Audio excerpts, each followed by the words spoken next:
আম্মুকে ফোন করে বলবা আমি আপনাকে না জানাই একটা বিয়ে করে ফেলছি। হ্যালো দিদি, না এখন মাকে তো বলতে পারতেছি না, তোকে বলতেছি। আমার না একটা মেয়েকে ভালো লাগছে। তোকে সত্যি বলতে গেলে আমি বিয়েটা করে ফেলছি। তুই ওর সাথে কথা বলবি মেয়েটার সাথে? দিদি নমস্কার। দিদি আমি অপর্ণা।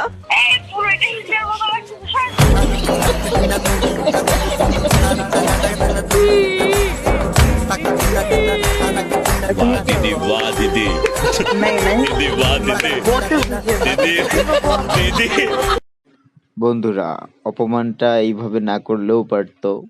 তো তোমাদের কাছে কি মনে হচ্ছে? সত্যি কি এই আপুটার ভয়েসটা কি হিজলাদের মতো নাকি?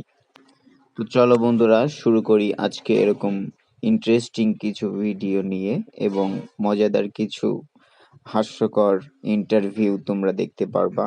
অস্থির বাঙালি, অস্থির বিনোদন। কথা না বাড়িয়ে চলো শুরু করি। কবিগুরু নোবেল প্রাইজ কেন পেলেন? আসলে আমি ইঞ্জিনিয়ারিং স্টুডেন্ট, আমি জানি না।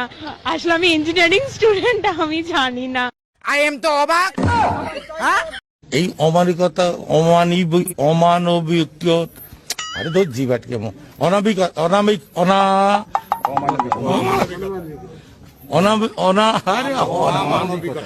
অমানবিকতা।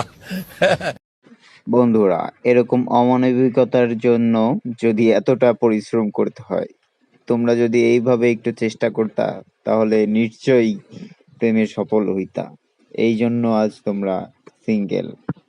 পড়ালেখা করে যে গাড়ি ঘোড়ায় চড়ে সে, আপনি আসলে কি জন্য পড়ালেখা করছেন? বিয়ে করার জন্য। মানে যখনই শুনলাম যে আমার মেয়ে ইংরেজিতে ফেল, আই এম তো অবাক।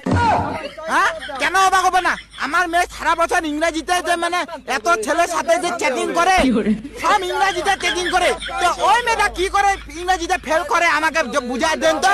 কোন শাড়িটা খাতা দেখছে পাইলে আমি কেউ চাই দিব, কেউ চাই।